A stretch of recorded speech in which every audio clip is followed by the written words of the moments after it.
3 থেকে 400 বছরের এক অদ্ভুত গাছের দেখা মিলল। ঋতুভেদে পরিবর্তন হচ্ছে গাছের পাতা। 1 বছরে দেখা মিলবে 3 রঙের পাতা, যা দেখে রীতিমতো ভিড় জমাচ্ছে দর্শনার্থীরা।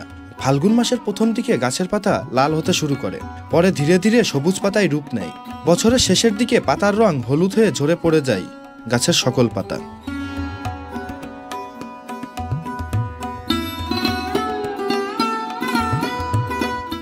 অদ্ভুত এই গাছটির স্থানীয় নাম জয়না কিংবা কুসুম গাছ। এই গাছের নিকটতম প্রজাতি লিচু গাছ। এই গাছের বৈজ্ঞানিক নাম হল সেলেইচেরা অলিওসা। কোনো এক সময় বাংলাদেশের বনাঞ্চলে প্রচুর পরিমাণে দেখা গেল, বর্তমানে এটি বিলুপ্তপ্রায়। ভারত, শ্রীলঙ্কা সহ বিভিন্ন দেশে এই গাছটির উপস্থিতি চোখে পড়ার মতো। গাজীপুর সদরে পিরুজালি ইউনিয়নের মাস্টারপাড়ায় অবস্থিত জয়না গাছটি দেখতে প্রতিদিন আসছে শত শত মানুষ। তবে এই গাছটির সঙ্গে ছড়িয়ে আছে বিখ্যাত লেখক ও কথা সাহিত্যিক হুমায়ুন আহমেদের স্মৃতি। আপনার কথা সাহিত্যিক হুমায়ুন আহমেদের সাথে ওনার সাথে জড়িয়ে আছে এই গাছটি। নোয়াশলীর হুমায়ুন আহমেদ যে মৃত্যুবরণ করছে, আমাদের গাজীপুর ইউনিয়ন আছে।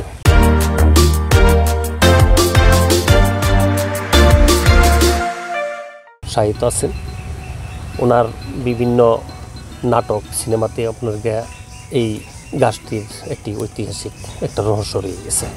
এলাকাবাসী বলছে এই গাছটি রক্ষণাবেক্ষণ করলে আরও দর্শনার্থী বাড়বে। এখানে যে প্রাকৃতিক পরিবেশ, এর মাঝে এই গাছটা থাকার কারণে এটা একটা পর্যটন স্পটে পরিণত হতে যাচ্ছে দিন দিন।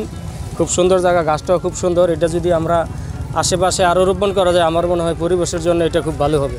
খুব সুন্দর হয়েছে এই গাছটা এবং দিন দিন এখানে পর্যটক বাড়তেছে এই গাছের কারণে। তো লোকজন এখানে আসা যাওয়া প্রায় 5-7 বছর ধরে এখানে আসা যাওয়া করে। তখন রাস্তা ছিল না, শুধু এই বাতারের আইলগুলো ছিল, কিন্তু তেমন লোকজন আসে নাই। কিন্তু 5-7 বছর ধরে এখান থেকে একটা রাস্তা করে দেওয়া হয়েছে। মানুষ এখানে আসে একটু মনোরঞ্জন করে বা অনেকে ছবি টবি নেয় বা গাছের রং চেঞ্জ হয়, এগুলো দেখে, পাতাগুলো দেখে আনন্দ ফুর্তি করে। ঢাকা বিশ্ববিদ্যালয়ের উদ্ভিদ বিজ্ঞান বিভাগের অধ্যাপক ডক্টর মোহাম্মদ জসিমউদ্দিন বলেন, এটার বৈজ্ঞানিক নাম হচ্ছে সেলেইচেরা অলিওসা।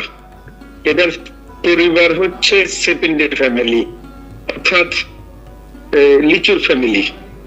ওই যে কাপ লিচুর মতো হয়তো। হ্যাঁ, এটা কুসুম নামে পরিচিত।